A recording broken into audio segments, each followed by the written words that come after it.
I never thought retirement would feel like another battle, but here I was, standing in my driveway in a quiet Texas suburb, staring down a group of clipboard-wielding HOA board members like I was back in the service facing an enemy patrol. My name's Tom, a retired veteran who bought this modest home after decades of moving around. I wanted peace, a front porch where I could sip coffee, a backyard where my grandkids could chase fireflies. Instead, I found myself locked in one of those HOA revenge stories you won't believe until you hear every detail. It started with a letter, cold, formal, and dripping with arrogance. "Dear Mr. Walker," it began, "your front yard is in violation of community landscaping standards. Please remedy this within 10 days or face a fine of $250. I looked out at my lawn. Neat grass, edged sidewalks, a little American flag planted near the mailbox. My only violation was the rose bush I planted in honor of my late wife. Martha, she loved roses. Every bloom reminded me of her laugh, the way she'd hum while trimming them.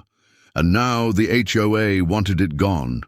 You ever feel rage rise so fast it almost makes you dizzy? That was me. At first I thought it had to be a mistake. So I called up Diane, the HOA president. If you've ever heard the term HOA Karen meltdown, that was her specialty. Her voice dripped with condescension. "Mr. Walker," she said, stretching my name out like I was a child, "rules are rules. Decorative flora outside of approved shrubs is prohibited." I tried to reason. "It's a rose bush. One bush. My wife passed away 2 years ago." She cut me off. "I'm sorry for your loss, but we can't make exceptions. Imagine the chaos if everyone planted whatever they wanted."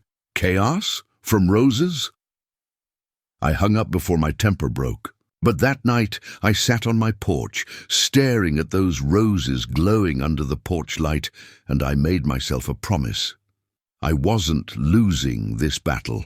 That was the first frustration spot for me, when you realize the people who are supposed to manage a neighborhood actually use power to bully. If you've ever gotten one of those HOA letters, you know the feeling. Pause for a second and tell me, have you ever been fined for something ridiculous? I tried the polite approach first. I went to the next board meeting, sat quietly and waited. My turn to speak. Diane sat at the head of the table, pearls around her neck, tapping her pen like a gavel. When I explained the story behind the rosebush, half the room nodded sympathetically. But Diane smirked. "If we let you keep your roses, Tom," she said, "the next person will put in sunflowers. The next will add lawn gnomes. Soon we'll look like a circus, not a community." The room chuckled. "At me. That was the second frustration spot, being humiliated in front of your neighbors." I clenched my jaw, thanked them for their time, and walked out. But inside I was boiling. They didn't know me. I wasn't just some old man with too much free time. I'd fought real battles. I knew how to plan. And I wasn't about to let a petty HOA president erase the last living tribute to my wife. The first twist came a week later. I came home to find a bright orange sticker slapped on my front door. "Final notice. Remove the unapproved flora within. 48 hours or face escalating fines and possible lien action." That word, lion, hit me like a punch. They were threatening my home, my sanctuary. I paced the living room, talking out loud like Martha was still there. "They think they can scare me. They think I'll just roll over." My voice cracked. "Not this time." That night, I started digging. Literally and figuratively. I pulled up the HOA bylaws, pored over every clause, every subsection. Years in the Army taught me discipline, and I treated that binder like a mission file. That's when I found something they hadn't counted on. Buried in Section 7, Paragraph D, exceptions for memorial plantings may be granted upon request and approval. They never told me that part. They wanted me ignorant, easy to bully, but I wasn't ignorant anymore. The next board meeting, I showed up with copies of the bylaw highlighted. I stood up, held it high and said, "You failed to inform me of this provision. This rose bush is a memorial. Denying me this is denying me my rights under your own rules. Gasps, murmurs. Even the treasurer, Mr. Alvarez, looked uneasy, but Diane's face hardened. We reserve the right to deny requests. That clause is discretionary, she said. That was twist two. The moment I realized they weren't just enforcing rules, they were twisting them. Now here's where the suburban justice tale really takes off. I knew I couldn't fight them alone. HOAs count on isolating people. So I started knocking on doors. I shared my story, showed the bylaw, and to my shock, people started sharing theirs. One neighbor, Linda, had been fined for her wind chimes. Another, Mark, got slapped with a violation for his kid's basketball hoop. One after another, stories of petty harassment spilled out. That was the turning point. It wasn't just my fight anymore. It was everyone's. We formed what I jokingly called the Neighborhood Liberation Committee. Weekly BBQs became strategy sessions. We pooled our violation letters, photographed every inconsistency, documented every time Diane's buddies got away with the same violations we were punished for. One Saturday, I stood on my lawn, surrounded by neighbors, and said they wanted me gone. Instead, they woke all of us up. And here's the fantasy win moment.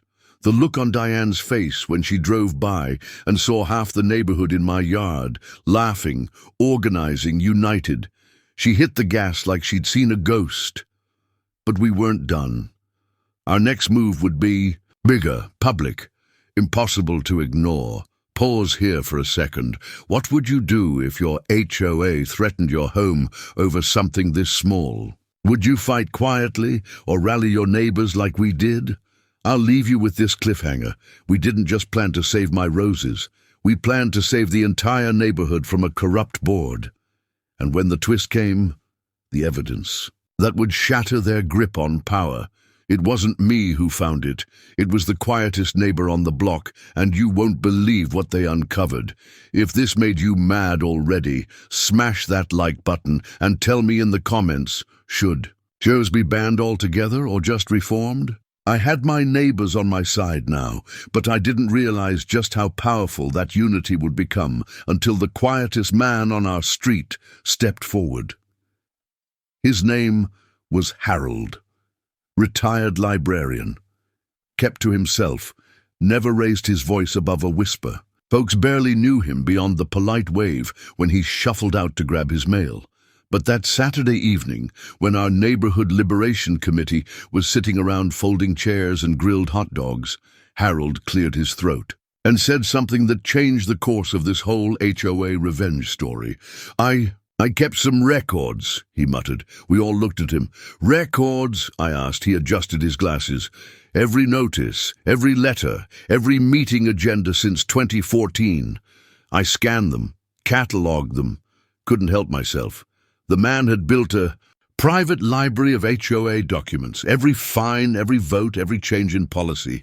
He opened an old laptop, and suddenly we were staring at years of history the board probably assumed was lost to the recycling bin. That was our first discovery peak, and let me tell you, it felt like finding buried treasure. Within minutes, patterns began to emerge. Diane's friends, they'd racked up violations too, but their notices mysteriously vanished after reviews. Landscaping rules were enforced on us but ignored for them. And worse, we found maintenance fee increases with no matching expenses documented. Thousands of dollars collected. But where did it go? I felt my pulse in my ears. They're not just power tripping, they're stealing. The group went silent. You could hear the crickets outside. Finally, Linda whispered, "We have to go public." That night, I couldn't sleep. I sat by Martha's rose bush, staring at the moonlit petals, thinking about what Harold had unearthed. My wife always believed in fairness. She taught our kids to return grocery carts, to tip waitresses, to help neighbors move furniture. And here were people abusing a position of trust, not just against me, but against the whole community. "This isn't about roses anymore, Martha," I murmured. It's about right and wrong. The next HOA meeting was where things really blew up. Picture a packed clubhouse, folding chairs lining the walls, neighbors shoulder to shoulder. Usually only 5 or 6 people showed up. That night, we had 50. Even the families who'd stayed neutral before showed up with arms crossed, ready for a showdown. Diane strutted in like a queen, pearl necklace gleaming, clipboard tucked under her arm. She wasn't expecting the crowd. "Oh, what a surprise!" "Turn out," she said, forcing a smile. Her first mistake, assuming we'd stay quiet. "Excuse me," I said, rising to my feet. "Before we begin, I'd like to address the board." She rolled her eyes. "Mr. Walker, this isn't the proper time." The treasurer, Mr. Alvarez, cleared his throat. "Actually, community members are allowed to speak at the beginning. It's in the bylaws." The room erupted in chuckles. I almost smiled. Alvarez had always seemed nervous, but maybe he was tired of Diane too. I pulled out a folder Harold had prepared. "We've uncovered years of selective enforcement and financial irregularities. Here are copies for the board." I handed stacks of papers around like I was delivering subpoenas. Gasps filled the room as neighbors leaned over shoulders to glance at highlighted violations, suspicious numbers, and red circles around Diane's name. Her face turned crimson.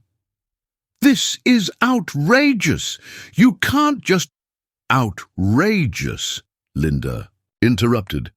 "Outrageous is fining me for a wind chime while your friend keeps tiki torches in his yard year-round. Outrageous," Mark added, "is threatening to lien Tom's home while you waive your cousin's late fees." The crowd murmured in agreement. Phones came out recording every word. That was our first viral moment, the one people would later share online with captions like "HOA, Karen gets exposed." But Diane wasn't done fighting.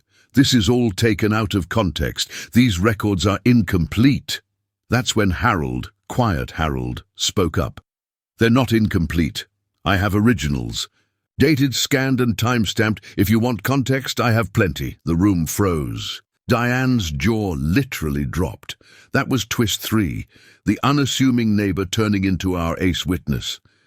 Now, if you've ever been in one of these suburban justice tales, you know the board won't just crumble at the first sign of resistance. They regroup, retaliate, and boy, did they. 2 days later, I found another notice taped to my door. This one wasn't just about the rose bush. Now suddenly, my fence was too tall, my mailbox was non-compliant, and get this, my porch furniture was unsightly. They were going nuclear. I called Linda, laughing bitterly. "Unsightly porch furniture. They're coming for my rocking chair now." "That's not just petty," she said. "That's targeted harassment." And she was right. That was the HOA pushback stage, the escalation to intimidate me back into silence. But intimidation only works if you let it. So I doubled down. We decided to bring in reinforcements. A local lawyer who specialized in HOA cases. A guy named Mr. Carver. Sharp suit, sharper tongue. When I showed him Harold's files, his eyes lit up. "Gentlemen and ladies," he said at our next backyard gathering, "this isn't just harassment. This is potentially fraud, embezzlement, abuse of authority. If you want to fight, I'll fight with you." And just like that, we had legal firepower. That was our second fantasy win. The dream of every homeowner getting unfair fines, finding a lawyer who actually wants to take the HOA to task. The plan was simple: gather more signatures, prepare for a special vote to remove the board, and, if necessary, file a lawsuit. But then came twist 4, and it nearly broke us. One evening, as I was grilling burgers for the grandkids, a black SUV rolled slowly down the street, windows tinted. It paused outside my house. The driver leaned out, just enough to snap a photo, then sped off. I froze, spatula in hand. The kids went quiet. Linda came running over, breathless. "They've been doing it to me too, taking pictures, following my husband when he jogs." That's when we realized the board wasn't just petty, they were dangerous. I sat on the porch that night, staring at the dark street, gripping Martha's rose bush like a lifeline. "What would you do, Martha?" I whispered.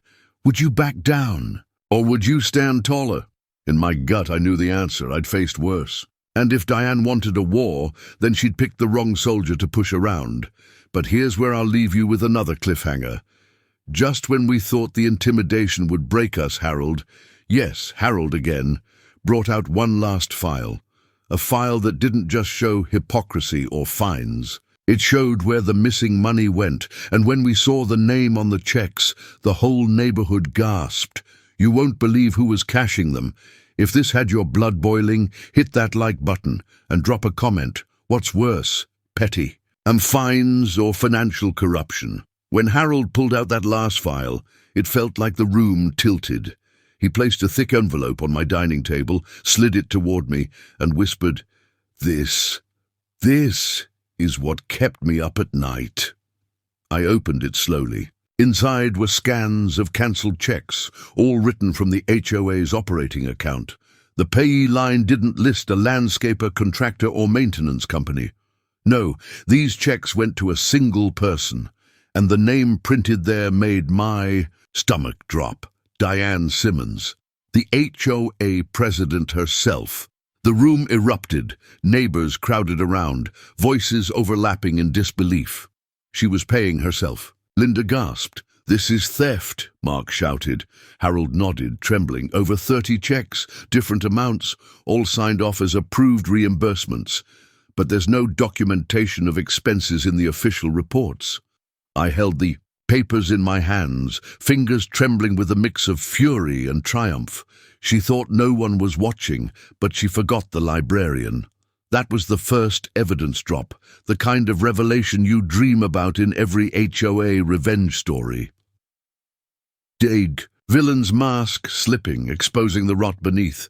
We all knew this was bigger than porch furniture or rose bushes now. This was embezzlement, fraud, a betrayal of the entire community's trust. "Do we go to the police?" Linda asked. Mr. Carver, our lawyer, leaned back in his chair, steepling his fingers. "Eventually. But first, we need to secure everything. Make copies. Build a file so solid they can't wiggle out of it. If you go too early, she'll spin it as a misunderstanding. We want her cornered." That night, I scanned every document, backed them up in cloud storage, and handed USB drives to 3 different neighbors. Redundancy, something the army drilled into me. Always have backups. But Diane must have sensed the storm brewing. Because the next morning, I woke to find a fresh notice taped to my door. Only this time, it wasn't a fine. It was a letter stating that the HOA board had scheduled a vote to begin foreclosure proceedings against me for chronic non-compliance. I read it twice, then laughed, out loud, alone in my driveway. "So that's your play, Diane? You're going to try and take my house before I can take yours?" It was bold, I'll give her that. But it was also her fatal mistake. CHOAs thrive on fear.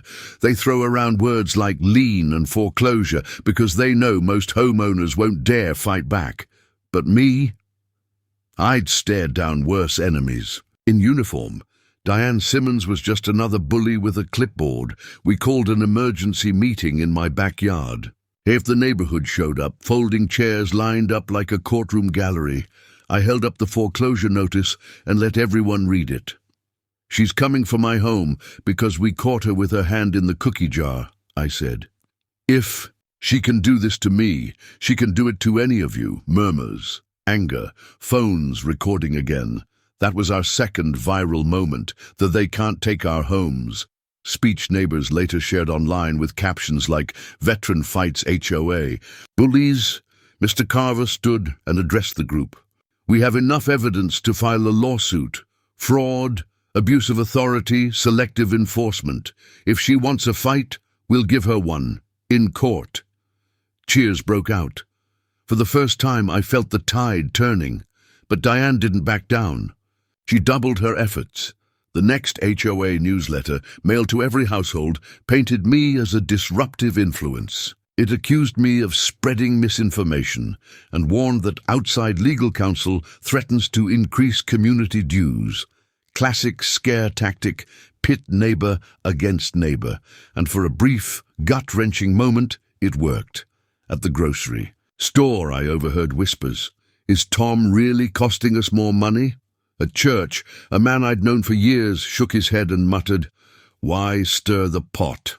That was the low point, when it felt like the neighborhood unity I'd built was crumbling. I went home that night, sat by Martha's rose bush, and confessed out loud, "I don't know if I can win this one, honey. They're turning people against me." But then, like fate, came the turning point. Harold again. He shuffled up my driveway holding another folder. His face was pale but determined. "I didn't show you everything," he said softly. "Inside were not just checks, but emails, old meeting minutes, notes from Diane herself where she casually approved reimbursements for administrative labor that nobody had ever authorized. And worse, one line item literally said, gift card reimbursement and personal use, a $500 personal shopping spree. With HOA money, that was twist 5, the nail in the coffin. We decided the next move had to be big. Not just another backyard gathering, not just whispers. We needed to go public in a way Diane couldn't spin, so we planned a special community assembly. We printed flyers, slipped them into mailboxes, and spread the word through whispers and text chains. Show up at the clubhouse Friday night. Bring your questions. Bring your cameras. When the night came, the place was packed. Standing room only. Even residents who usually stayed out of HOA drama showed up. Something about whispers of stolen money stirred everyone. Diane walked in, confident as ever, wearing a red blazer like armor. She smirked at the crowd. "Well, I'm glad to see such enthusiasm for community governance." That's when I stood, calm, steady, voice firm enough to cut through the chatter. "Before you begin, Diane, I'd like to present evidence of financial misconduct." Gasps, cameras raised, phones recording. Mr. Carver handed out packets of Harold's documents. People flipped through the pages, eyes widening, mouths dropping. The checks with Diane's name, the emails, the notes about personal use. The room exploded. "You stole from us. You raised our fees while lining your pockets." Unbelievable. Diane's face went from red to white in seconds. She stammered, "This is a smear campaign. Lies, forged documents." That's when Harold, bless his trembling hands, stood up and raised his laptop. "These aren't forged. These are original scans, time-stamped, from the official mailers and meeting packets you distributed. I've archived everything, and I'm willing to testify." The clubhouse erupted like a courtroom after a guilty verdict. People shouting, demanding her resignation. Phones live-streaming to Facebook groups, neighborhood chats lighting up like wildfire. And in the middle of it all, Diane slammed her clipboard down, shrieked, "This meeting is over," and stormed out. That was the HOA Karen meltdown moment, the one that would go viral later, with captions like, "HOA president loses it when exposed for fraud." But here's the cliffhanger. As she stormed out, Diane hissed at me, low enough for only I could hear, "You think you've won, Tom. You don't know who you're dealing with." And for the first time I wondered, just how far would she go to protect her empire? If this made your blood boil, hit that like button. And comment below, do you think Diane will lawyer up or double down on dirty tricks? After Diane stormed out of that clubhouse, the neighborhood buzzed like a hornet's nest. People crowded around Harold, praising him for keeping those meticulous records. Others slapped me on the back, whispering things like, "We've got her now." But deep inside, I knew this fight wasn't over. Her parting words stuck like a splinter. "You don't know who you're dealing with." She proved it the very next week. We all expected her to resign, maybe slink away quietly. Instead, a thick envelope landed in my mailbox. Inside was a letter from a high-priced law firm out of Dallas, stamped in gold lettering, "Cease and desist." According to the letter, I was guilty of defamation, libel, and harassment for accusing Diane of theft. The firm demanded that I retract all statements immediately or face a lawsuit for damages exceeding $100,000. I sat at my kitchen table, the letter trembling in my hands.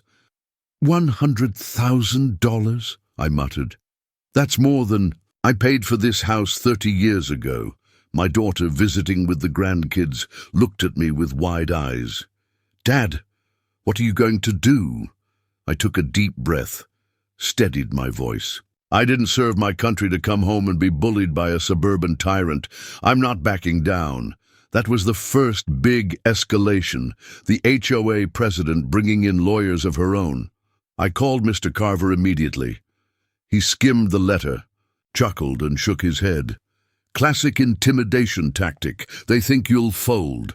But Tom, you're standing on a mountain of evidence. This is what we call a slap suit.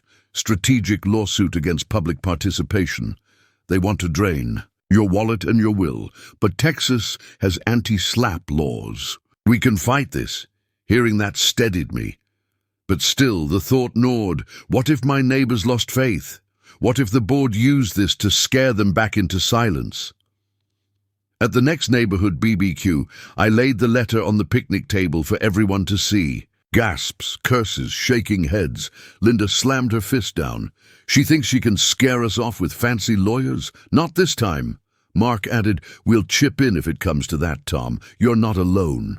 That was our underdog peak. The moment I realized this wasn't just my fight anymore. It belonged to the whole community. But Diane wasn't finished with her tricks. Within days, her allies on the board pushed through emergency fines on community disturbances aimed squarely at our backyard gatherings. Suddenly, anyone hosting more than 10 neighbors was subject to a $500 penalty. We laughed at first, but then came the kicker. They actually issued me a fine after our BBQ. I held the paper in my hand, shaking my head. So now friendship is illegal. It was another frustration point, those petty, almost comical rules that remind you why HOAs have such a bad reputation. But instead of discouraging us, it fueled the fire. Neighbors paid the fine out of their own pockets, slipping 20s and 50s into a coffee tin on my porch. That tin became a symbol of defiance. We called it the Freedom Fund. Meanwhile, Harold kept digging. One night, he knocked on my door, pale and excited. I found something new, he whispered. On his laptop, he showed me scans of board meeting notes Diane had tried to shred, notes he'd salvaged from recycling bins. They revealed that Diane had been paying a landscaping company owned by her cousin, charging inflated rates for simple lawn care. And get this, the cousin didn't even live in the state. It was nepotism and fraud rolled into one. Mr. Carver's eyes lit up when he saw it. This isn't just a lawsuit now. This could be a criminal investigation. We'll need to call the state attorney's office. That was our second evidence drop, proof that Diane's corruption ran deeper than we thought. But before we could act, Diane launched her boldest move yet. One evening, as I rocked on the porch, a black SUV pulled up. Same as before. But this time, 2 men in suits stepped out. They walked up my driveway like they owned it, holding clipboards. Mr. Walker? One asked. Yes? We're here on behalf of the HOA board. Effective immediately, your property is subject to inspection for code violations. Please allow us entry. I laughed in disbelief. You're not stepping foot in my home without a warrant. They exchanged looks. One of them sneered, refusal to comply may result in further action. I stood tall, squared my shoulders like I was back on the parade ground. Then bring a sheriff. Until then, get off my property. They left, muttering threats. My hands shook after they drove away, but my resolve hardened. They wanted to rattle me. Instead, they reminded me exactly who I was. A man who didn't scare easy. That night I posted about the encounter on our neighborhood forum. Within hours, the thread exploded. Dozens of comments poured in. They tried to enter my yard too. They can't do that. It's illegal. Enough is enough. We need them gone. That was our unity triumph. For the first time, the majority of the neighborhood stood shoulder to shoulder. Even folks who'd stayed neutral now saw the truth. Diane wasn't protecting the community. She was terrorizing it. But just as momentum built, another blow landed. A neighbor named Carol, soft-spoken, kind, always bringing cookies to gatherings, knocked on my door with tears in her eyes. "Tom, I don't know what to do," she whispered. She held up a letter from the HOA. It wasn't a fine. It was a lien notice against her home for unpaid dues, except Carol had proof she'd paid in full months ago. "They're targeting me now," she sobbed, "because I stood with you." I hugged her gently, fury boiling in my chest. This was no longer just harassment, it was warfare. I gathered the neighbors that night, voices rising in outrage. Mr. Carver stood, calm but fiery. "This has gone too far. Tomorrow I'm filing suit. Fraud, harassment, abuse of power, and will petition for an emergency injunction to freeze all board actions until this case is resolved." The crowd cheered, phones filmed, kids clapped. It felt like the climax of a war rally. But here's the twist. Before we could file, Diane pulled one last card from her sleeve. The next morning, the local newspaper landed on driveways with a front page. Headline, "Veteran Faces Backlash for Leading Anti-HOA Mob." There was my picture, snapped at one of our BBQs, cropped to make me look angry, fist in the air. The article painted me as a troublemaker, accused me of destabilizing the community, and get this, hinted that I was mismanaging neighbor donations from the Freedom Fund. My stomach dropped. This wasn't just HOA drama anymore. This was character assassination, and here's where I'll leave you at the cliffhanger. When I picked up the paper, I saw Diane's fingerprints all over it. She had friends in local media. And now the battle wasn't just in our neighborhood, it was in the public eye. Could we survive that kind of smear campaign, or had Diane finally found the weapon to break us? If this story made you furious, hit that like button. And tell me in the comments, is media bias the HOA's dirtiest trick yet, or just another bluff to scare us?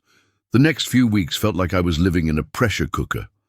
Every morning when I walked outside with my coffee, I'd find something new left on my property by the HOA. A citation taped to my front door, a note warning of daily fines accumulating. Once, I even caught a board member, a wiry guy named Dennis, snapping photos of my yard from his car like some sort of neighborhood spy. "Morning, Dennis," I called out, half daring him to acknowledge me. He ducked his head and drove off, tires squealing. That told me everything I needed to know. This wasn't about keeping the community nice. This was about intimidation. The fines stacked up quickly. According to their math, I now owed over $2,000. I laughed when I saw the number. Not because I thought it was funny, but because I realized just how desperate they were. They wanted me either to fold under pressure or to sell and leave. What they didn't know was that I had spent years fighting in the military, holding my ground when the odds were impossible. Compared to that, this HOA board was just a bunch of overgrown bullies with clipboards. But the pressure did start getting to my neighbors. One evening, I noticed Linda, the sweet widow down the street, hurrying back from her mailbox, eyes lowered. I jogged over. "Hey, Linda, everything okay?" She hesitated, then whispered, "The board, they sent me a warning too. Said my wreath is off-season. If I don't remove it, I'll get fined." Her voice trembled. She was scared, and that broke something in me. They weren't just targeting me. They were spreading fear, one house at a time. I put a hand on her shoulder. "Don't worry. They can't just make up rules to push us around. Trust me, Linda. This isn't over." That night, I sat at my kitchen table with a legal pad, the old war veteran in me taking over. I made 2 columns, HOA rules and board actions. As I listed each citation and compared it to the bylaws, I realized something powerful. The board wasn't even following their own rules. Half of the fines weren't enforceable. Some of them contradicted state HOA law entirely. I needed proof, so I dug deeper. The next day, I visited the county clerk's office. The clerk, a kind woman with glasses perched on her nose, helped me dig through property records and HOA filings. Buried in the paperwork was a discovery that made my blood rush hot. The HOA hadn't filed their updated bylaws with the county in years. That meant most of their new rules weren't even legally binding. When I walked out of that office, I felt like I was carrying a loaded weapon, not of war, but of truth. Back in the neighborhood, I tested my theory by casually asking around. Hey, did anyone get fined for... Every hand that shot up told me the board's abuse was wide-reaching. From parking tickets to garden decorations, they were milking homeowners for money and power. One night, I gathered a small group at my place. Linda, the retired firefighter couple, and even young Jake, who'd just bought his first home.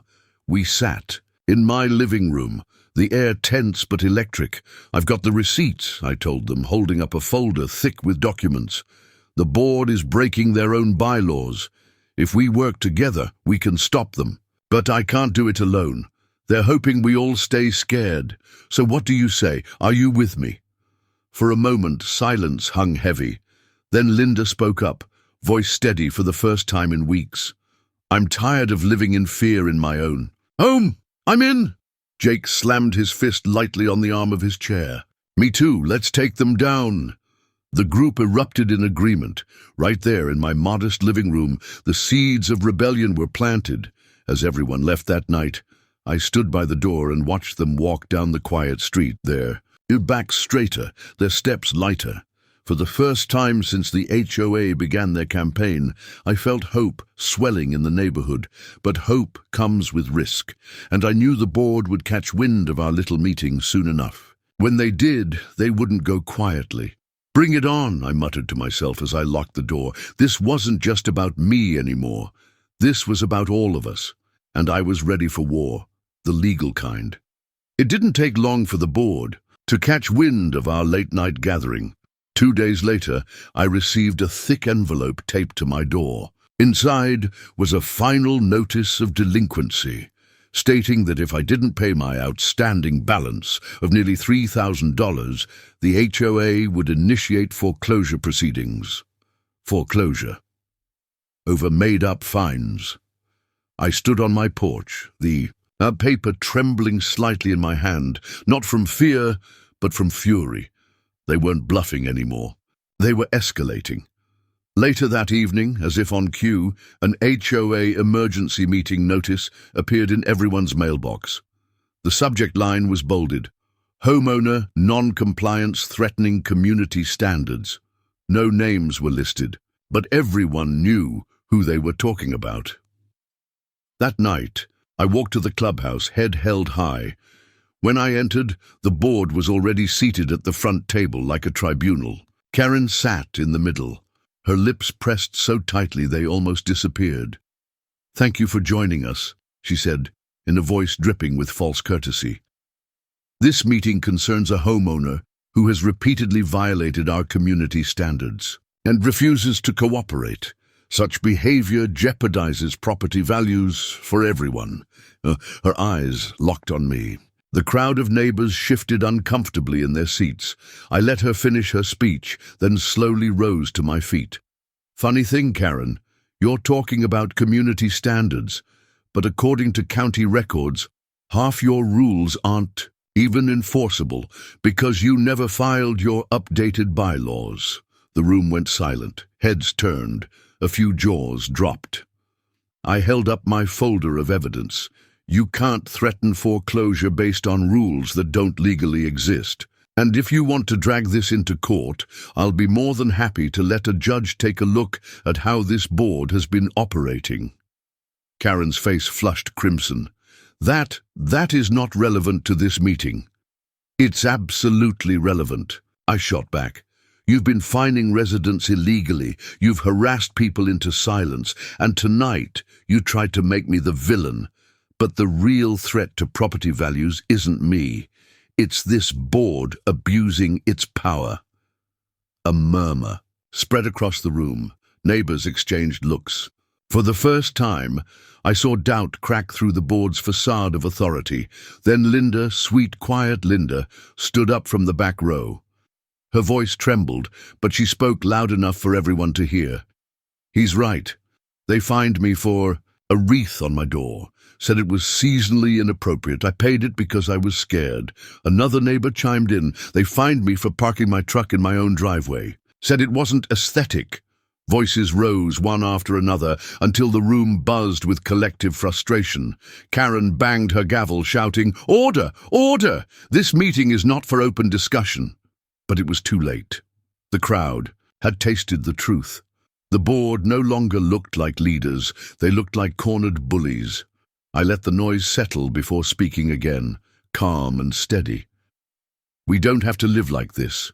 We can challenge the board.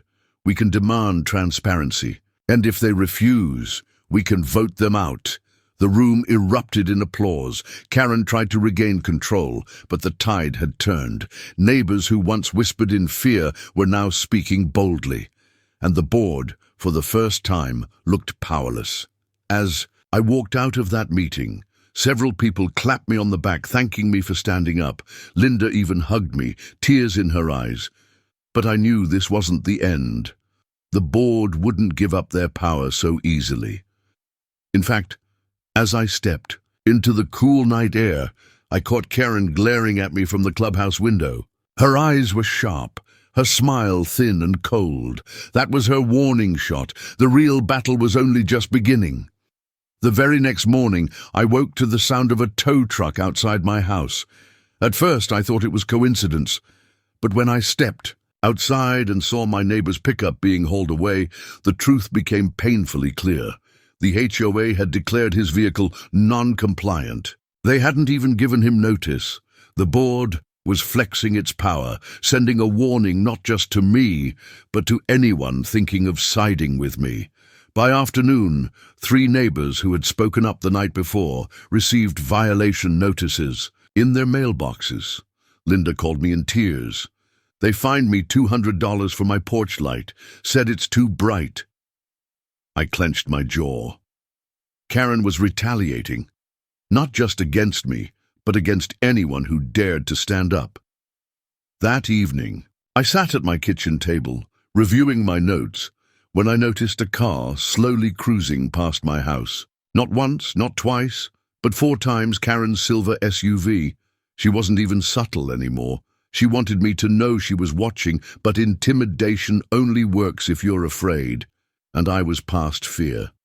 Instead of shrinking back, I made a plan. I printed extra copies of the county statutes I'd dug up, along with the HOA's outdated bylaws. Then I slipped them into envelopes and hand-delivered them to every neighbor's mailbox. By the next morning, the whole neighborhood knew the truth. The board's rules were built on sand, and suddenly, Karen's threats looked less like law and more like bullying. Still, I knew this fight wasn't going to end with paper. Karen wasn't the type to back down. If anything, she'd double down. The real question was, how far was she willing to go to protect her little empire? If you were in my shoes, would you push back harder against the HOA now, or try to keep your head down until the storm passes? Comment your answer below. I read every single one. And if you want to see how far Karen takes her revenge, make sure you subscribe so you don't miss the next chapter. I always knew Karen was calculating, but I underestimated just how ruthless she could be when cornered. The morning after I distributed the bylaw documents to the neighborhood, I walked outside to grab my paper and found something odd, a flyer taped to my mailbox. It was printed on bright neon paper, bold letters screaming across the top, warning, troublemaker in our community. Beneath it was a poorly cropped photo of me, probably taken from my Facebook page, smiling at a barbecue last summer. Underneath my picture were accusations written in all caps. Disruptive to neighborhood unity, doesn't pay his dues, brings down property values, a threat to our way of life. At the bottom, it read, paid for by your HOA board, protecting your community since 2005. I felt my stomach turn. This wasn't just harassment, it was a smear campaign. I wasn't the only one. By noon, several neighbors told me they found the same flyers stuffed in their mailboxes. Some had them taped to their doors. Karen wasn't content with threats anymore. She wanted to publicly humiliate me. That afternoon, as I pulled weeds in the yard, my neighbor Jim walked over. Jim's a retired Marine, a man who doesn't scare easily. He held one of the flyers, shaking his head.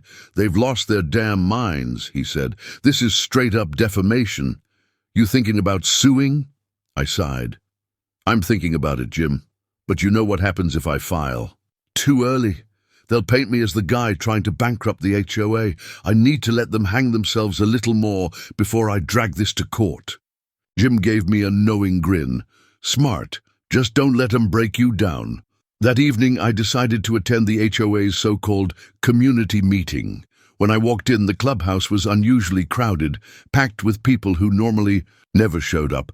The smear campaign had worked. Karen had baited people with fear. Karen sat at the head of the table, smug as ever. "Welcome, neighbors. Tonight, we must address the escalating behavior of one particular resident who seems determined to undermine everything this community stands for." She looked right at me, letting the words hang in the air. I didn't flinch. She continued. "This resident has been spreading false information about the board, distributing misleading documents, and attempting to turn good neighbors against one another. We, as your elected representatives, cannot and will not allow such division." The crowd murmured. Some looked uncomfortable, others nodded along. But then Linda stood up, the same Linda they fined for her porch light.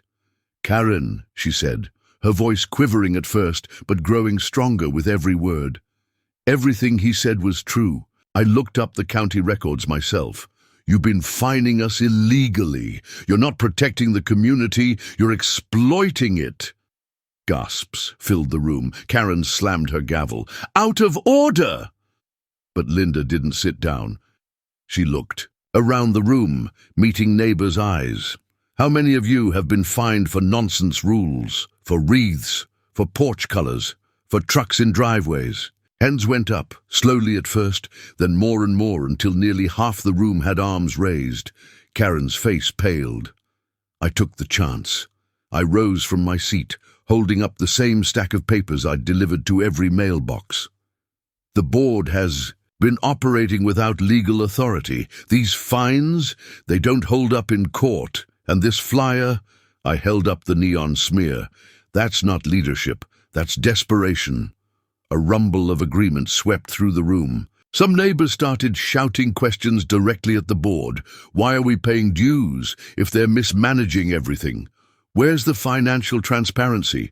Why did you spend our money on a smear campaign?" Karen banged her gavel again and again, but the crowd wasn't listening anymore. For the first time, the board looked cornered. When the meeting finally broke up, neighbors gathered around me in the parking lot. Some patted my shoulder, some whispered encouragement, others asked what the next step was. I told them the truth. If we want change, we'll have to organize. We'll need signatures, we'll need votes, and we'll need to hold this board accountable. But it starts with us standing together. By the time I got home, I wasn't just one man fighting the board anymore. I had allies, friends, a community that was starting to wake up. But deep down, I knew this wasn't over. Karen wouldn't go down without a fight. She'd just lost control of the narrative, and people like her don't surrender. They escalate. The only question was, how far would she go? If you were me, would you call a lawyer right now and go straight for a lawsuit? Or would you build more community support before striking legally? Share your thoughts in the comments. I love hearing your strategies. And if you're enjoying seeing Karen's empire start to crumble, like this video and subscribe so you don't miss the next twist. I should have expected Karen's next move. People like her don't just lick their wounds and retreat quietly. They double down, and sure enough, she did exactly that. 3 weeks after the explosive HOA meeting, I got a certified letter in the mail. At first, I thought it might be another notice about my yard, or maybe another ridiculous fine. But when I opened it, my hands started to shake. It was a summons. The HOA board, under Karen's leadership, had filed a lawsuit against me. In county court, the allegations: defamation of the HOA, incitement of community unrest, and failure to comply with association rules. I sat at my kitchen table, staring at the papers. They were suing me, not just threatening this time, but actually dragging me into court. I laughed at first, it was so absurd. But then reality set in. Lawsuits are expensive, stressful, and messy. Even if the case had no merit, I'd still have to show up, hire a lawyer, and fight. Karen knew that. She was counting on the process itself to wear me down. That night, I called Jim, my Marine neighbor, and explained what had happened. He whistled low. "She's playing dirty, man, real dirty. But you know what? This might be the biggest mistake she's ever made." "Why's that?" I asked. "Because now it's all on record. Once this hits the courtroom, her finances, her decisions, her abuse of power, it's all going to be exposed." He was right. The next day, I met with an attorney named Rachel. She specialized in HOA law and had a reputation for tearing corrupt boards to shreds. After reading the complaint, she leaned back in her chair and smirked. "They don't have a leg to stand on. This is classic SLAP, strategic lawsuit against public participation. They're trying to silence you with intimidation. Luckily, our state has strong anti-SLAP laws. We'll file a motion to dismiss and go after them for attorney's fees." Hearing that lifted a weight off my chest. But Rachel didn't stop there. "We're also going to subpoena their records, meeting minutes, financials, communications. If they've been abusing their power the way you've described, this lawsuit will backfire spectacularly." For the first time, I saw the flicker of a bigger possibility. Maybe this wouldn't just protect me. It could be the weapon that finally dismantled Karen's regime. The first court date was a circus.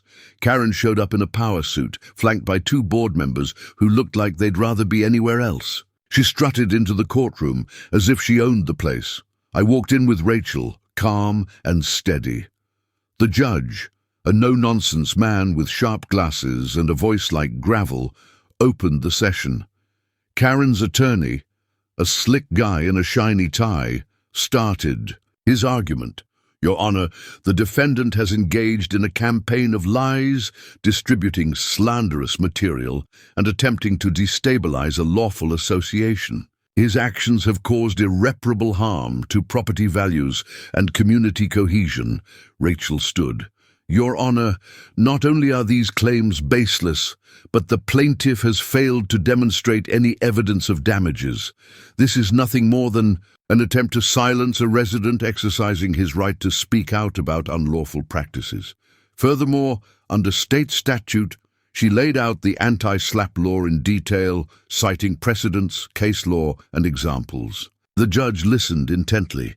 Karen kept shifting in her seat, her jaw tightening every time Rachel spoke. Finally, the judge leaned forward. "Ms. HOA President, is it true that your board approved a flyer labeling the defendant a troublemaker and accusing him of failing to pay dues?" Karen hesitated. "Well, yes, but answer the question." "Yes." The judge raised an eyebrow. "And you believe this would not constitute defamation?" Karen sputtered. "We were protecting the community." The judge scribbled something down, then looked back at Rachel. "Motion to dismiss is under review. I'll render a decision within 30 days. As we left the courtroom, Karen shot me a look of pure venom, but behind her fury, I saw something new. Fear. She'd overplayed her hand, and she knew it. That night, I held another gathering at my house. Nearly 20 neighbors crowded into my living room, people who'd had enough of the bullying, the fines, the threats. We sat in a circle, sharing stories.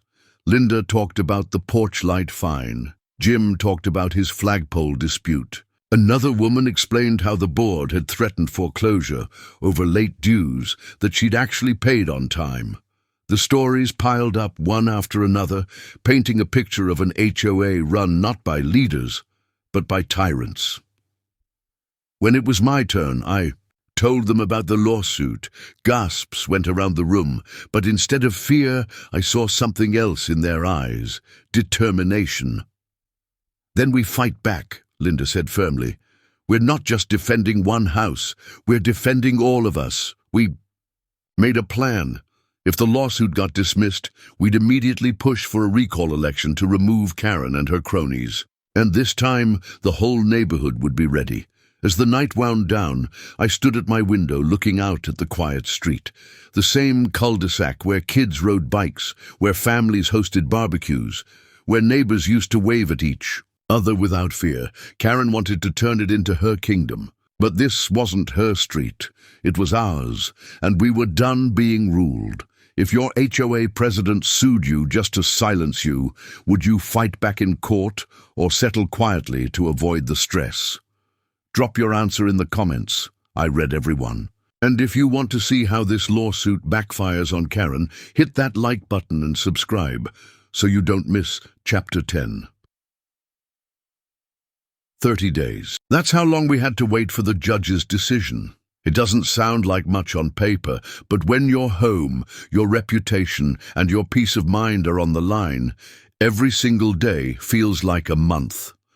I woke up each morning with a pit in my stomach, wondering if today would be the day I'd find out whether the system was on my side or if Karen's intimidation tactics had worked. Karen, of course, didn't waste those 30 days. No. She turned the waiting period into a campaign of psychological warfare. It started small. More violation notices slipped under my door. First, they claimed my grass was a 1/4 inch over the regulation length.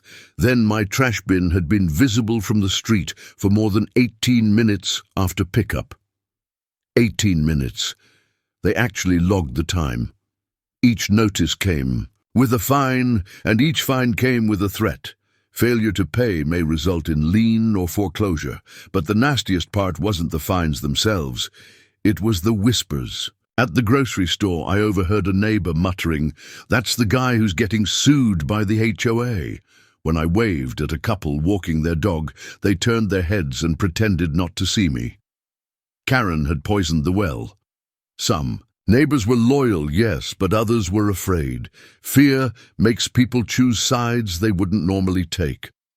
One night, Jim knocked on my door carrying 2 lawn chairs. "Come on," he said.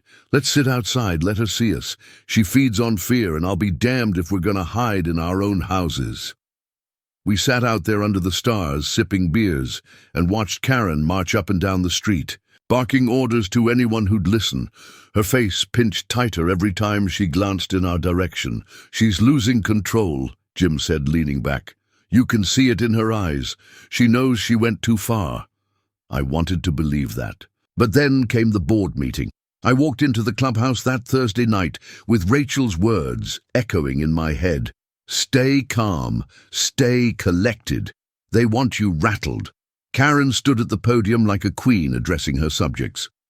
"As many of you know," she began, her voice dripping with authority, "our HOA is currently defending itself in a frivolous legal matter brought about by one resident's baseless complaints." Murmurs rippled through the crowd.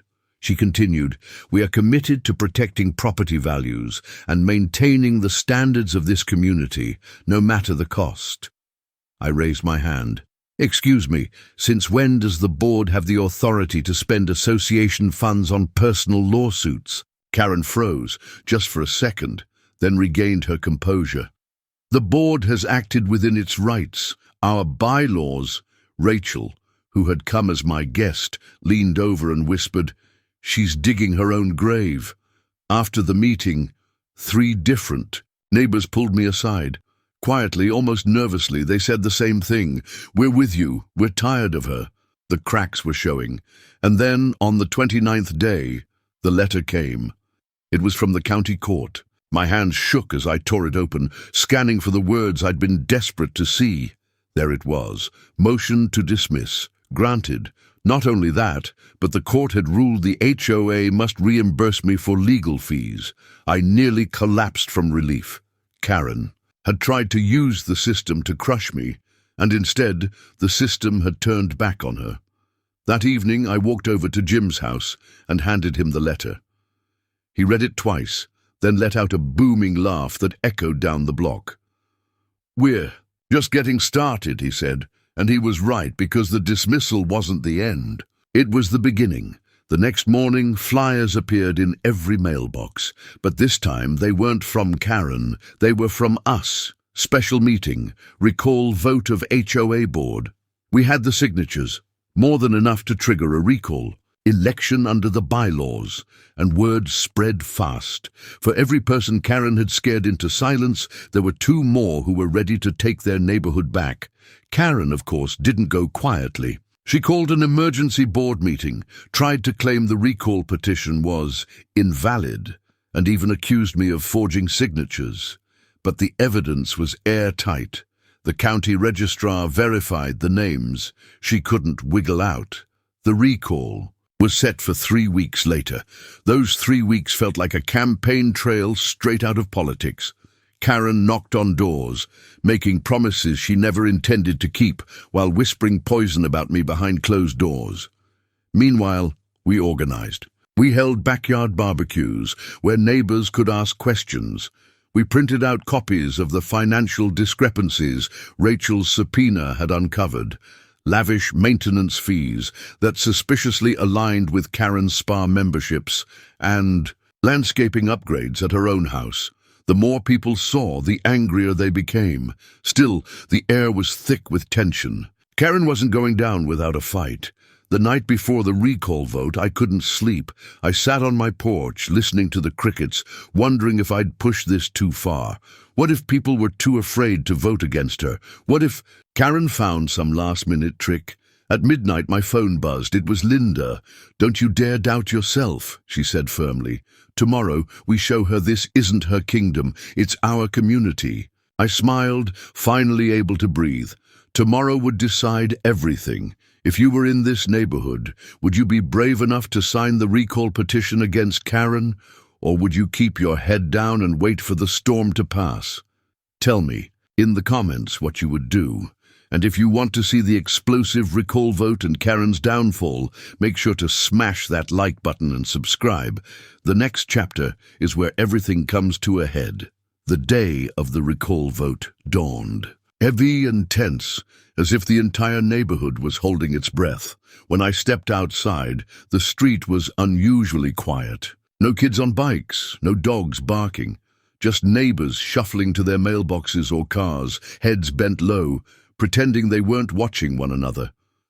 The community clubhouse, the same one where Karen had so often barked orders and handed down fines, was now the battlefield. By 6 o'clock that evening, every resident was expected to show up and cast a vote. Keep Karen and her cronies in power, or recall them and elect a new board. Jim showed up at my door mid-morning with a stack of papers tucked under his arm. "Talking points," he said, handing them to me. "Stay calm, keep it simple.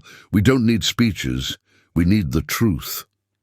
Rachel joined us not long after, holding a manila folder stuffed with printouts. "Financial records," she whispered. "Every last transaction she tried to bury. If anyone hesitates, show them this." I looked down at the documents. Line after line of HOA funds, funneled into things that had nothing to do with the neighborhood.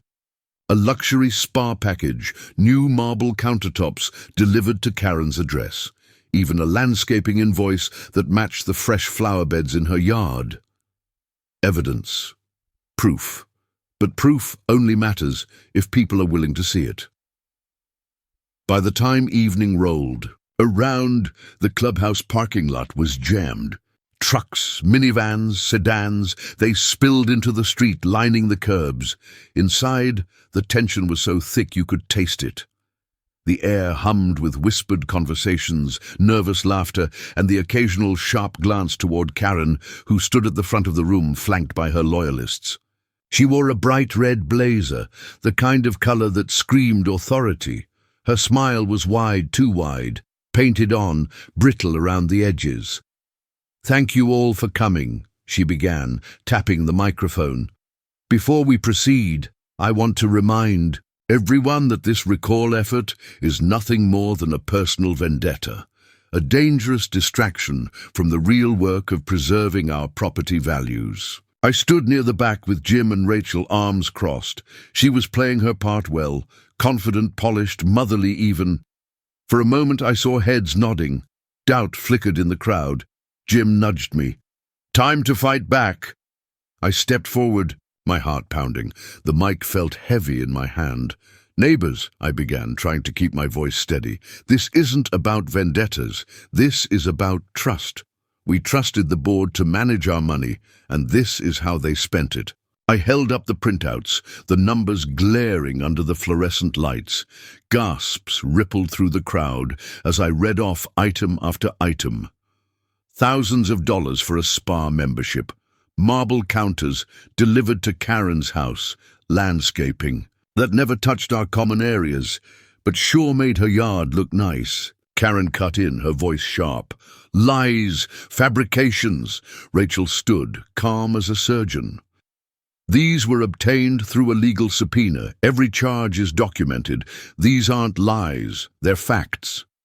The room buzzed louder now. Neighbors, leaning toward one another, whispering furiously. One man raised his hand.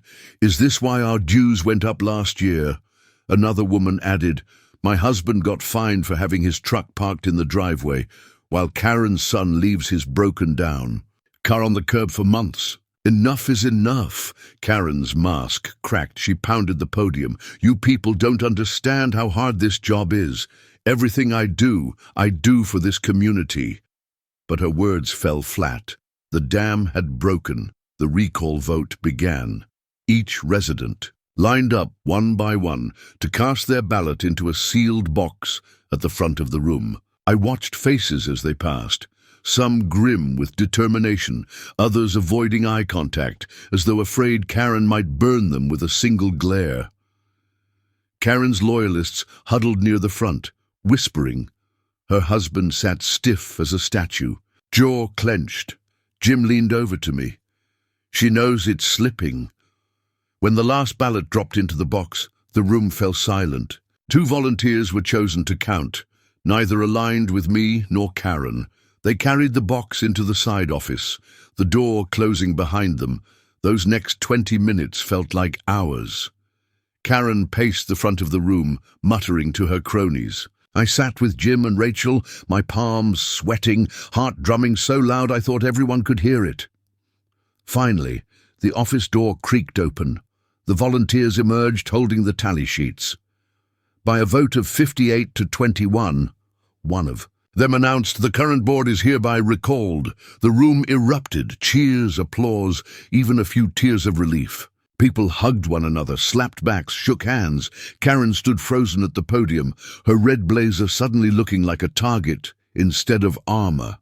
"This isn't over," she snapped. Her voice cracked, but she forced the words out. "You'll regret this. You all will." But her threats had lost their power. For the first time, the community wasn't afraid of her. As neighbors stepped forward to nominate new board members, Jim clapped me on the shoulder. "We did it," he whispered. "We actually did it."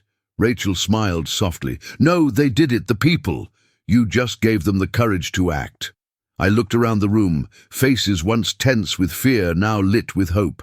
For the first time in years, it felt like a neighborhood again. And as Karen stormed out of the clubhouse, her loyalists scrambling to follow, I realized something. This was bigger than me, bigger than fines or notices. This was about a community taking back its voice. And Karen, she had finally lost hers. If you were standing in that clubhouse during the recall vote, would you have voted to oust Karen or given her one more chance? Drop your vote in the comments below. And if you want to see what happens after the recall, when Karen makes one last desperate move to cling to power, make sure to hit like, subscribe, and ring the bell. The final chapters are where the real twist begins. The days after the recall felt like a storm had passed. Neighbors walked their dogs with easier smiles. Kids played basketball in driveways without parents worrying about letters from the HOA. Even the air felt lighter, as if the neighborhood itself had exhaled after holding its breath for too long. For the first time in years, the HOA office door sat wide open. People actually came in, not to complain or beg forgiveness for violations, but to offer ideas. Jim, who'd been nominated as interim president, had already scheduled a town hall for next week. I helped him move boxes into the office one afternoon, the walls still echoing with Karen's old rules taped everywhere. No decorations visible. From the street, no overnight parking, no lawn ornaments. Jim shook his head as he ripped them down. This isn't a prison camp. It's supposed to be a neighborhood. Rachel arrived carrying coffee and donuts. Fuel for revolution, she said with a smirk. It was good. Too good. Almost suspiciously good. Because even as I watched people laugh and greet each other again, there was a nagging pit in my stomach. Karen wasn't the kind of person to accept defeat. She wasn't going to vanish quietly into the background. And sure enough, it didn't take long. The first letter arrived. 3 days after the recall. Thick ivory paper, bold black ink, every word dripping with venom. To the residents of Willow Creek, it began. It is with great disappointment that I must address the fraudulent recall election held last week. Due to numerous irregularities and violations of HOA bylaws, I have filed a petition in county court to have the election nullified and reinstated as president. Furthermore, I will be pursuing legal damages against those individuals who led this unlawful action. At the bottom, her signature sprawled across the page, as dramatic as a dagger. Neighbors gathered on my porch that evening. The letter passed from hand to trembling hand. "She's suing us." One woman gasped. "This is insane," muttered another. Jim, calm as always, folded the letter neatly and set it on the table. Empty threats. She's desperate. But Rachel wasn't so sure. "Karen's husband works with that law firm downtown, doesn't he? She might actually try to drag this out." And she did. Over the next 2 weeks, more letters appeared, cease and desist orders, demands for fines to be repaid, even claims that the new board was illegitimate and that all neighborhood rules were still under her authority. She stormed into the clubhouse twice, demanding the keys back, shouting at Jim until security had to escort her out. But what rattled me most wasn't her anger. It was her persistence. Karen went door to door, peddling her side of the story, like a traveling salesman. Some neighbors slammed the door in her face. Others listened politely, but later whispered their fears to me. What if she actually wins in court? What if she takes us all down with her? Her smear campaign spilled onto social media. Posts appeared in local groups accusing me and Rachel of embezzling HOA money and manipulating elderly residents. She claimed Jim was running a shadow government to line his pockets. It was laughable, but lies spread fast, and I could feel the doubt creeping back in. One evening I found Rachel sitting on her porch steps, shoulders slumped.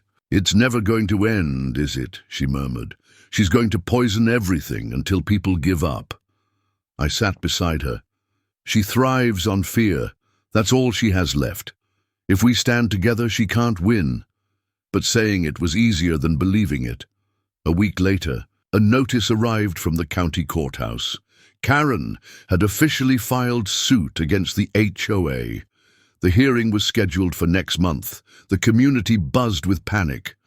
"Lawyers are expensive," one neighbor worried. "What if we lose? She'll take control again." Jim called an emergency meeting. The clubhouse filled with anxious faces. He stood at the front, voice steady but firm. "Karen wants to scare us into folding," he said. "But she's the one who misused funds, the one who broke trust. We have evidence, we have witnesses, and we're not backing down." Rachel held up the financial records again. "We'll fight her with the truth. And this time, the fight won't just be in this room. It'll be in front of a judge." The crowd erupted with applause, though I could still see the fear lingering in their eyes. That night, lying in bed, I couldn't sleep.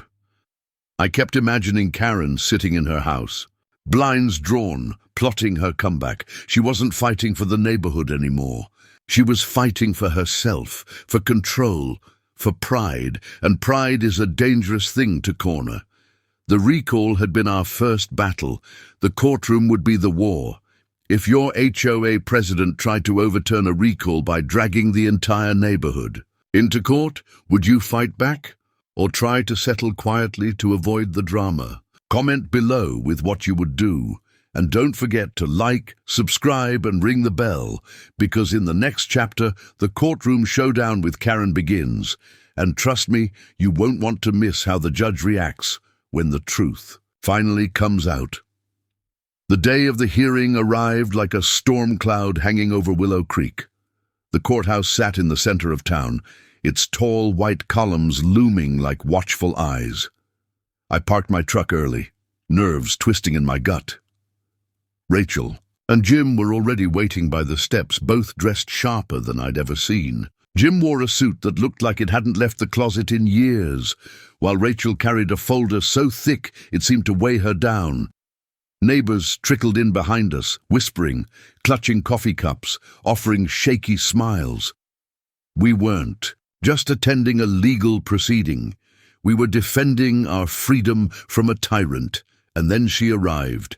Karen stepped out of a gleaming black SUV, heels clicking against the pavement like a metronome of arrogance. She wore a red blazer, loud, defiant, as if she were walking into a victory parade, not a courtroom. Her husband trailed behind, carrying a briefcase like an obedient shadow. "Smile," she sneered as she passed us. "This won't take long."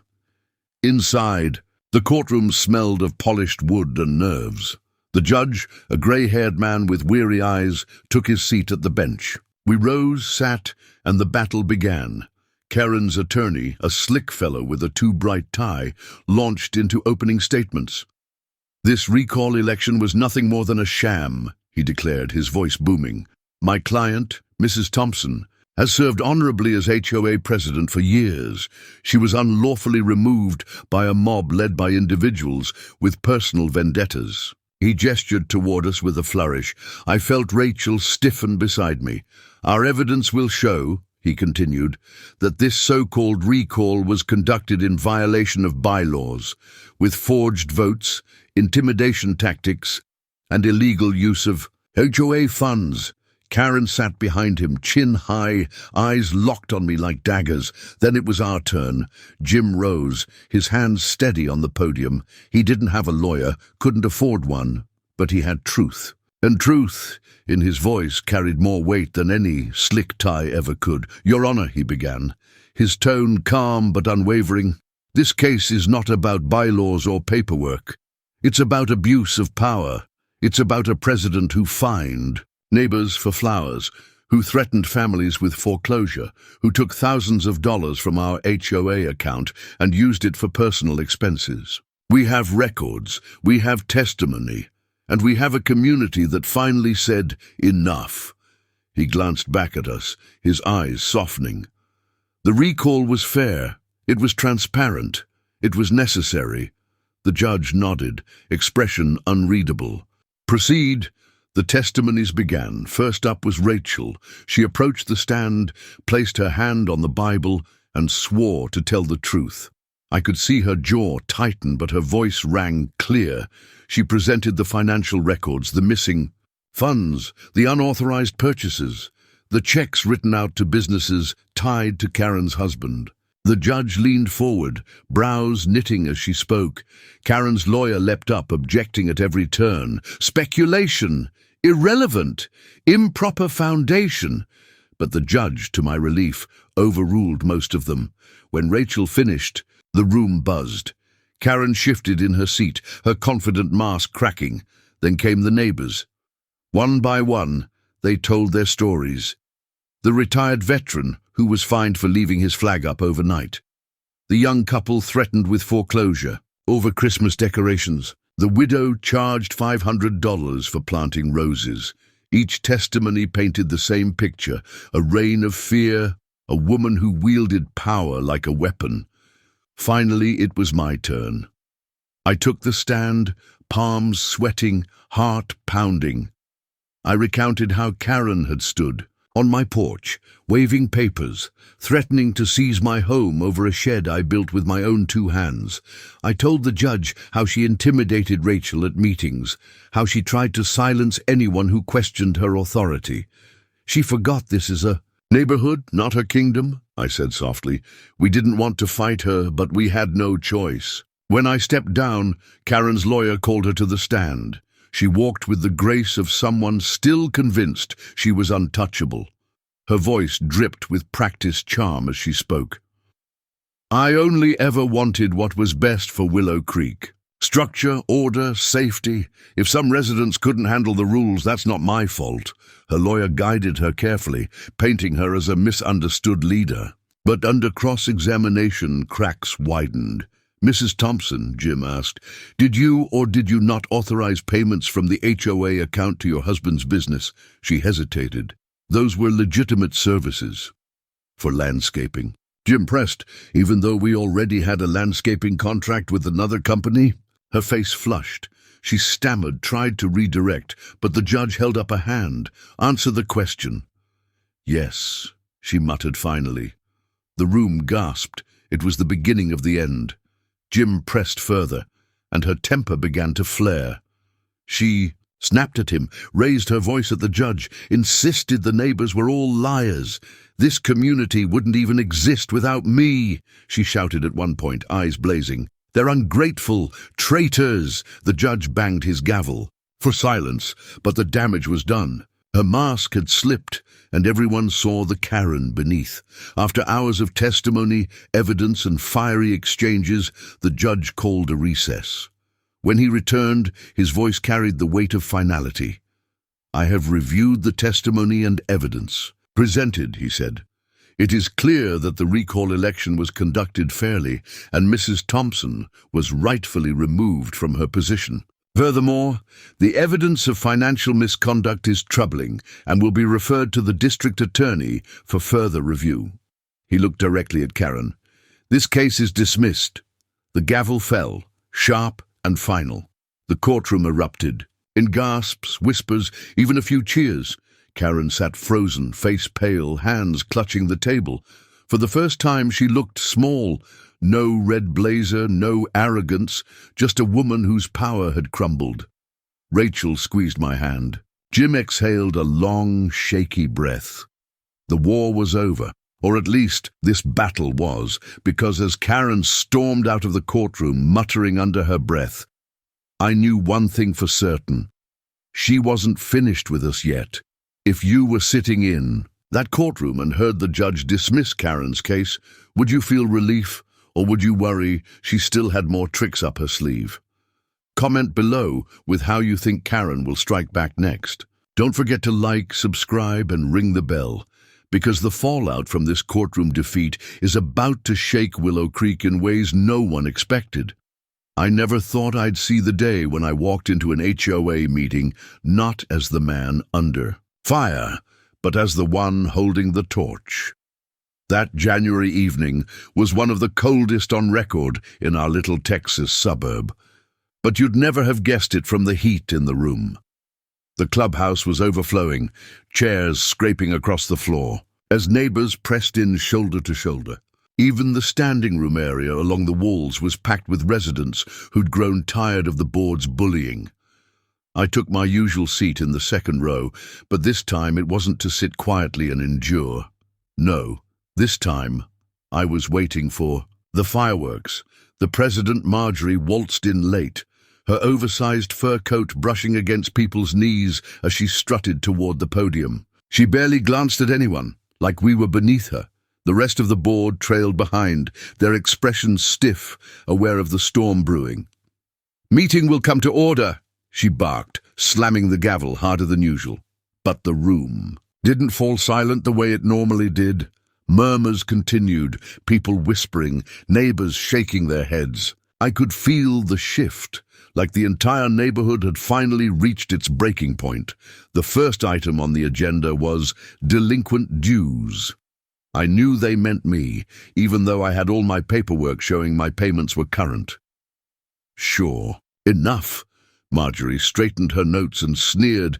"We have a homeowner who has repeatedly ignored his obligations and is now in violation of his covenant to this community." I stood up slowly, my hands steady. "Are you referring to me?" Her eyes narrowed. "If the shoe fits," I smiled. "Funny you say that, because the shoe doesn't fit. And tonight, you're going to see just how badly you've twisted the truth." The crowd leaned in. People love a showdown, and they could smell this one coming. I held up a thick binder. "Every payment I've ever made, with receipts. Every notice you claimed I ignored, with signatures from your own office showing I responded. And here," I opened another folder, "the city's audit confirming that funds from our HOA dues are unaccounted for. Thousands of dollars. Missing." Gasps rippled across the room. A few people even clapped. Marjorie's face flushed red. That's confidential information," she stammered.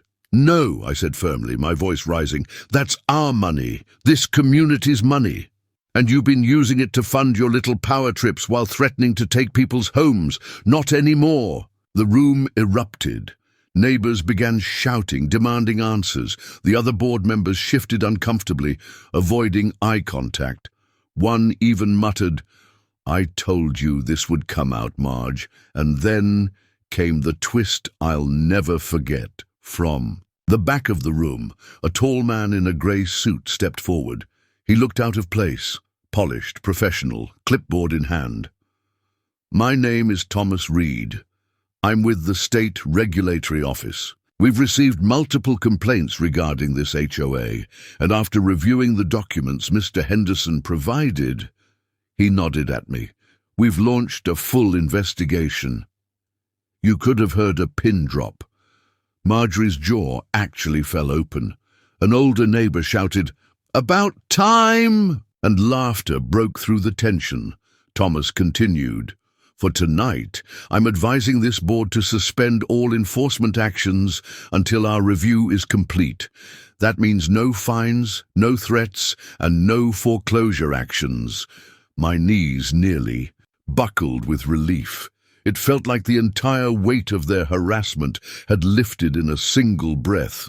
Marjorie tried to protest, but the crowd drowned her out. "Resign," someone yelled. Another voice added, "We want a new board." It was chaos, but the kind of chaos that smelled like justice. I just sat down and let it wash over me, watching the woman who had tried to ruin me realize her grip was slipping. As the meeting broke apart into buzzing clusters of neighbors, people came up to me, one after another. A veteran down the street clapped my shoulder. "You saved this neighborhood." A single mom whispered, "I was too scared to speak up, but you gave us courage." Walking home under the cold night sky, I couldn't stop smiling. For months, I'd been the target, the one they wanted gone.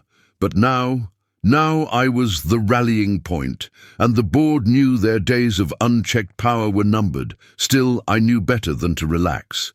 This wasn't the end. Not yet. Marjorie wasn't the type to back down gracefully.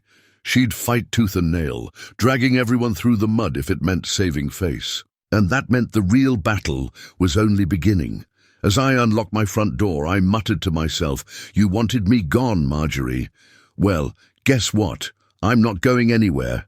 And for the first time, I actually believed it. What do you think?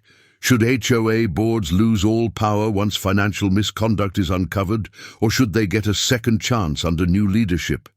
If you felt the rush when the investigator walked in, smash that like button right now, and tell me in the comments, what would you have shouted at that meeting? Don't forget to subscribe, because the next chapter is where things get really wild. The morning of the court hearing, the neighborhood felt like it was holding its breath. Lawns were freshly mowed, flags stood high, and not a single car was parked on the street, as if everyone wanted to be on their best behavior. But I knew the truth. This wasn't about curb appeal anymore. It was about power. I walked into the county courthouse with a folder so thick it barely fit under my arm. Every notice, every fine, every photo, every outdated bylaw I had uncovered. My heart pounded, not out of fear, but from the weight of what this moment meant. Across the lobby, Marjorie appeared like a storm cloud in heels. Her hair was perfectly coiffed. Her pearl necklace sat tight around her throat, and she carried a designer handbag that screamed arrogance. Behind her trailed 2 board members and a lawyer who looked like he charged $500 an hour. She smirked. When our eyes met, "This won't take long," she whispered as we passed each other. But for once, I wasn't intimidated. Inside the courtroom, the judge looked tired but sharp. Case number 2741, Smith versus Maplewood Homeowners Association. Parties, please approach. Marjorie's lawyer went first, delivering a rehearsed speech about community integrity and standards. He painted me as a bitter retiree who refused to follow the rules everyone else lived by. He even held up pictures of my lawn, zooming in on a single dandelion as if it were a crime scene photo. When it was my turn, I stood and spoke slowly, letting every word carry.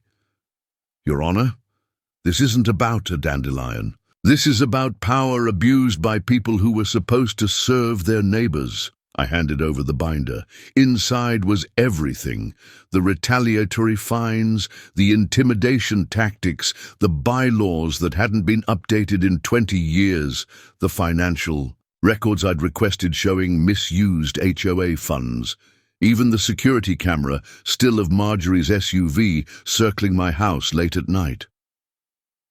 The judge flipped through page after page, frowning deeper with every turn.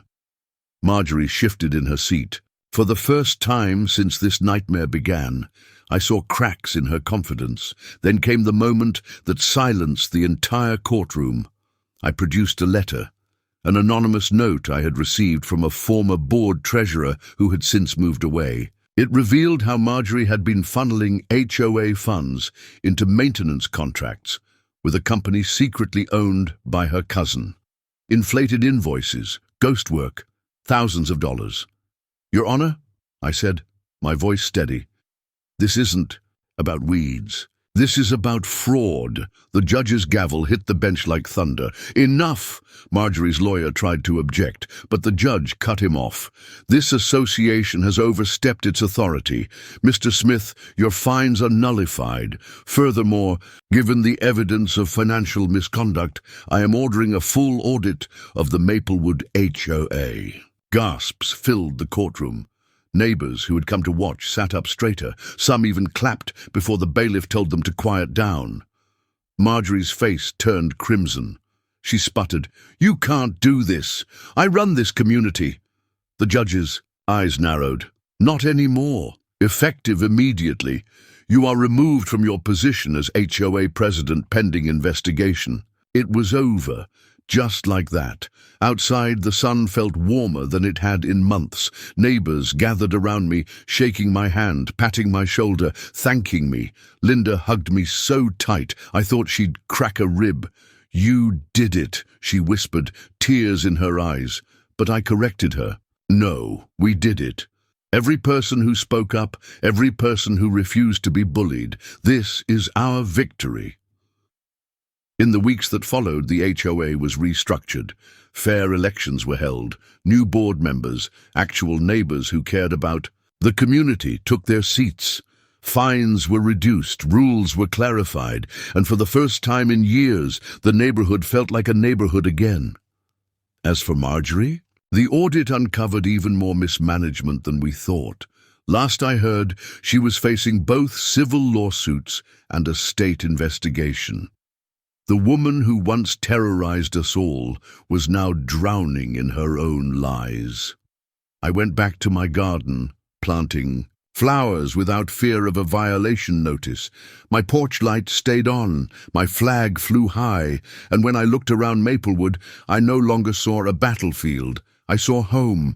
After all the battles, all the late nights gathering evidence, all the intimidation and fear, justice had finally been served. And it was sweeter than I could have ever imagined. If you were living in my neighborhood, would you have stood up to Marjorie and risked retaliation, or tried to keep your head down until someone else fought back? Share your thoughts in the comments. I'd love to hear them. And if you enjoyed watching Marjorie finally get what she deserved, hit that like button and subscribe for more stories where justice wins in the end.